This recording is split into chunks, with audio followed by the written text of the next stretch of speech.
baby. That's the MAGA movement. Donald Trump, he'll tell you himself. Now, I think he overstates this because I do think a lot of it is about the personality of Trump. But Donald Trump is the leader of the movement. He'll tell you he's not the movement. Because I can tell you right now, they don't get the MAGA movement. They still don't get it. They absolutely don't understand that we've had enough, we're fed up with it, and we're going to try at least one or two more times to man the political wall, man the political rampart, so we don't have to man the real ones and try to save this country. That's what you can call me, whatever you want, old whitey, and whatever. There's a lot of people of color, besides my red color, that feel the same way I do. There are a lot of Americans that didn't show up in the polls, but showed up at the polling place that believed we've got one more shot. And our last best shot to save this nation is DJT. That's what we believe. Now, we could be wrong, but you just don't seem to understand that, and they still don't. But Vail goes on to say, no one thought that Trump would win the primary, but he made it through by being the strongest candidate in the field, and the same will happen on our side this time. Well, I hate to tell you, Mr. Vail, we met DJT, and none of you are DJT, man. We know Trump. We've met Trump as a collective whole, and there ain't nobody in the 2020 field of Donald Trump. And I can tell you right now, some of you that think you can go toe-to-toe with Donald Trump, you know, have at it. A lot of you think you could hold his jockstrap. I don't think none of you can. Now, some of you might want to, but I don't think none of you can. But time will tell. It's going to be really interesting to watch these guys beat up on each other over the next month leading into the debate and then the months following. It's going to be a fun time to be alive. Lord be with me so that me and Billy Bob can see this thing through. All right, we're going to move on to another kind of related story about the debates and some of the struggles that they're having here. And this is really interesting. And it comes to you from Vice News. I think that's a show that's on HBO, I do believe. I've not watched it. But it says 2020 Democrats are literally begging for $1 on Facebook. Begging for $1 on Facebook. And it gets more to it than meets the eye. For New Jersey Senator Cory Booker, the announcement married a breaking tag in a barrage of Facebook ads. Former Housing and Urban Development Secretary Julian Castro called it astounding.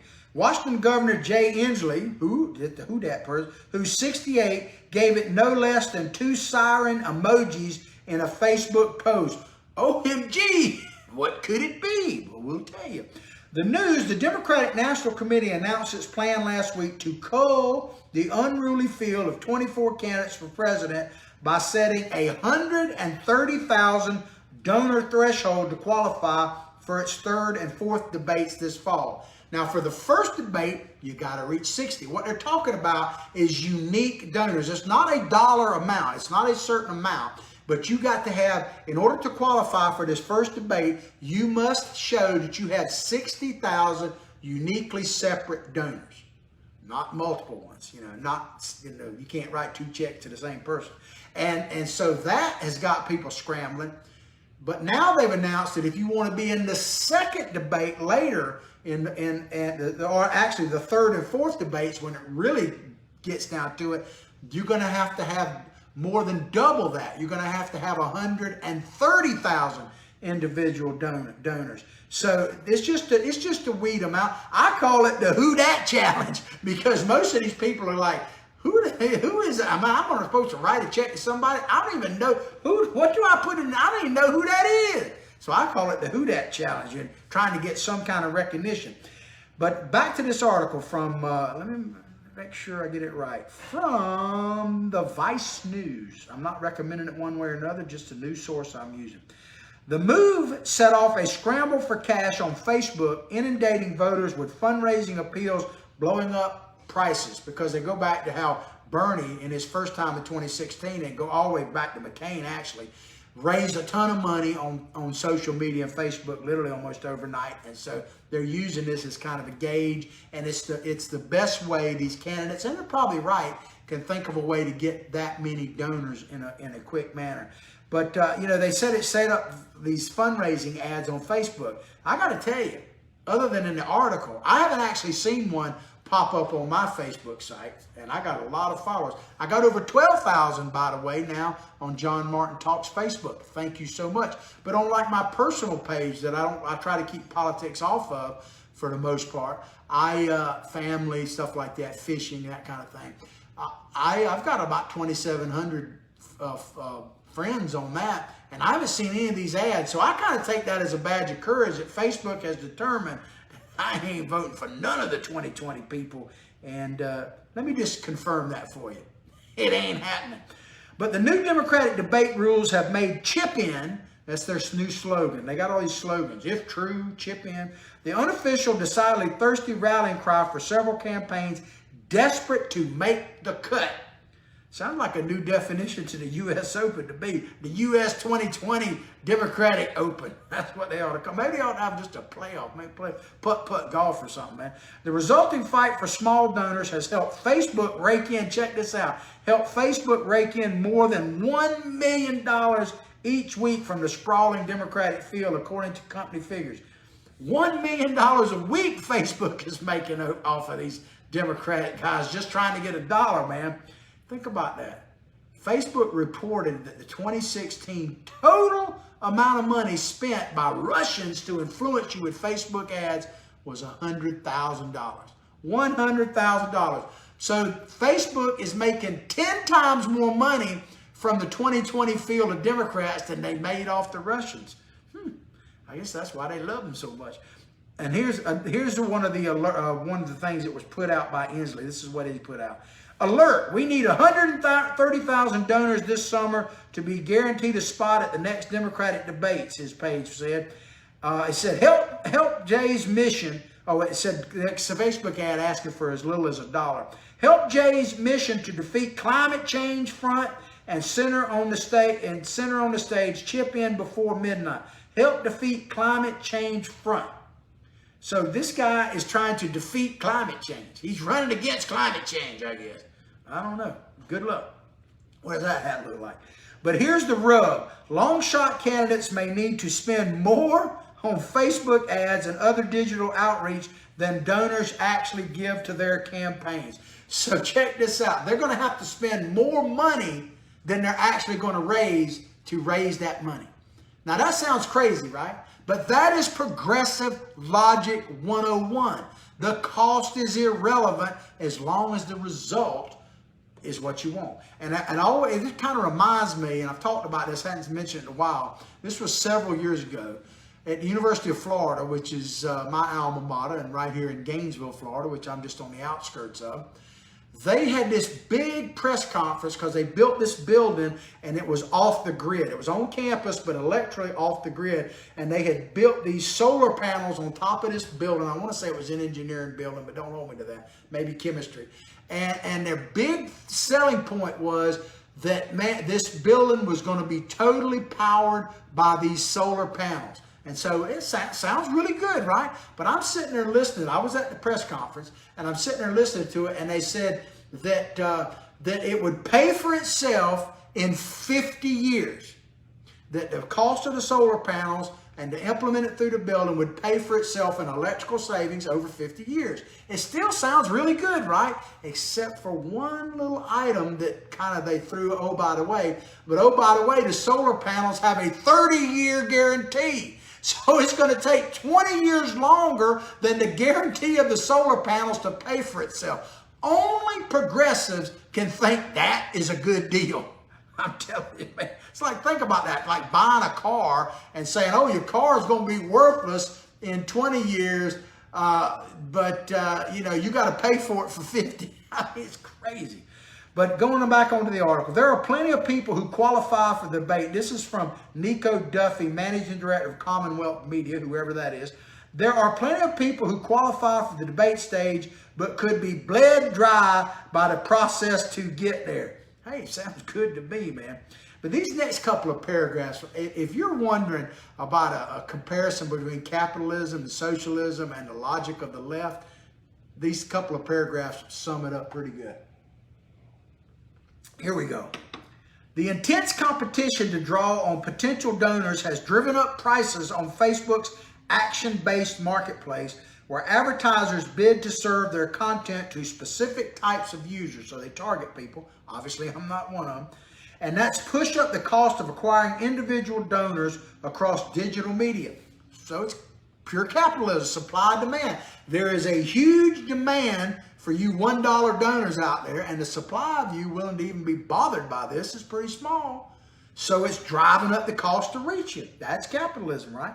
The New York Times, though, reported Friday that 2 unnamed campaigns said strategy firms told them, check this out, they charge $40 for each new $1 donor. So it's going to take, in order to raise that dollar, it's going to cost you $40. That's as much as 5 to 10 times typical rates. So the capitalism part has driven up the rates, and the socialism part is saying, okay, we're spending $40 to get one. And higher than average donations, some campaigns have raised from their smaller dollar donors. So think about this. The Democrats are willing to spend $40 to get $1. Man, that is a socialist dream. I mean, that really, the fact that is there, that makes them all qualified right there. If nothing else, if you're willing to spend $40 to raise $1, then you, sir, lady, anything in between, are one of the most qualified people to run for the Democratic field, period. 40 to 1. Wow. All right, we got one last story here that I just had to cover. And it's about Paul Manafort. I'm not like this big fan of Paul Manafort. Really didn't know nothing about him until he became temporarily Trump's campaign manager. They always talk about he's Trump's campaign manager, but they fail to leave out it was a very specific window of time for a specific purpose. Trump, by all evidence, really didn't know Paul Manafort. He hired Paul Manafort to basically manage the convention and to make sure there were no shenanigans, that Trump actually got the delegates he was supposed to get and win the nomination. That's what Donald Trump hired Manafort for. Whether or not you want to give Manafort credit, the end result speaks volumes. President Trump got what he rightly deserved. Shortly after the convention, Paul Manafort was let go. So he was hired for a very specific purpose. That's just the way it is. And these crimes that Manafort, I'm not going to get into the real details of, but I can tell you this. All the crimes that Manafort was charged and convicted with, even charged, let alone convicted, none of them had to do with Donald Trump. They either happened before he ever met Donald Trump or during the process investigation of Manafort. So this has very little to do with Donald Trump, except what's happening to him has everything to do with Donald Trump, and I'll explain. Manafort will get no special treatment. This is coming from Politico. Manafort will get no special treatment at Rikers Island, Comrade Mayor de Blasio, the mayor of New York, says, according to Politico. Paul Manafort, President Donald Trump's former campaign chairman, I just explained that, will be given no special treatment beyond measures needed for security when he is transferred to Rikers Island, Mayor Bill de Blasio said Tuesday. So translation to that is, you'd expect nothing less than a perfect little communist like Mayor de Blasio. He says, we've got a fair gulag going here. We treat everybody the same in our gulag, man. Give me a break. If I fail to explain, let me back up. They're transferring Paul Manafort from a minimum security federal prison, where he's been in solitary confinement, to a maximum security state prison, one of the most notorious prisons on the planet, let alone in the United States, where only the worst of the worst have been sent. And it's a state prison, and they're putting him in solitary confinement there for his safety. According to Mr. de Blasio, he says Manafort is going to be treated as much as humanely possible like any other inmate and would have the same rights and responsibilities. He says, obviously, there are safety questions that have to be attended to. So these are my words, not them. Listening to de Blasio, it reminds me of some other things that Democrats have been arguing. So they're morally obligated to punish all things Trump. It's their moral obligation to punish this man. And I'll explain it more in just a moment. Manafort is currently serving 7.5-year prison sentence in Pennsylvania federal prison as a result of special counsel Robert Mueller's investigation into the 2016 election. Once again, none of what Mueller was convicted of, let alone charged with, had anything to do with Donald Trump. In August, he was convicted of a series of financial crimes, and in September, he pleaded guilty to another set of charges, including witness tampering. As I say, none related to the president. So Manafort, look at this. He's serving a 7.5-year sentence in a minimum security. 7.5 years, keep that in mind. And he's getting ready to be transferred to Rikers Island. Rikers Island, man. Just so you know, I looked this up. What do you think the average sentence to someone who commits armed robbery? In other words, they stick a weapon like a gun, knife, or whatever in your face and take your possessions from you. What is the average sentence of those sentenced? Because a lot of them, as I found out, aren't even sentenced. It's got to be more than their first offense to even get sentenced. For cases that featured at least one charge of armed robbery, you can look this up, Google it yourself, but remember, Google is of the devil, I'm just saying. For at least one charge of armed robbery and received a sentence of imprisonment, in other words, they were actually in prison, the average total effective imprisonment length is 51.6 months, which translates to 4.3 years. So Manafort got 7.5 years for basically mortgage fraud. And people that actually armed rob you and basically put you in harm's way could kill you, and quite often would do, only get 4.3 if they're sentenced at all. Ladies and gentlemen, this all is about sending a message. This has nothing to do with Paul Manafort. It has nothing to do, sending him to Rikers, why would they send him from a federal prison to a state prison?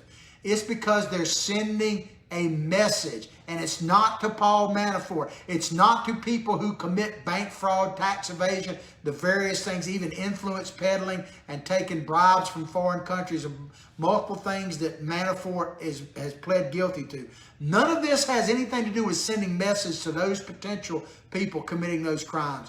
This is sending a message that if you work for Donald Trump, then they're watching you and they're going to punish you. If you are thinking about working for Donald Trump, don't even think about it. And if you are someone who is supporting Donald Trump, hey, they might be watching you. And one of the biggest messages, if you're thinking of doing what Donald Trump did and come out from the business field, be a non-political person and run for president, which might not ever happen again, but if you're even considering that, understand what is waiting on you. This is a message from the swamp rats to anyone who has anything Trump, that we're watching you, we will punish you at any chance we get. That's what this is all about. So I'm not defending Paul Manafort, but I'm just trying to tell you what the unvarnished truth is here, which you'll always get here at JMT. Well, I hope you've liked the show as much as I've enjoyed bringing it to you.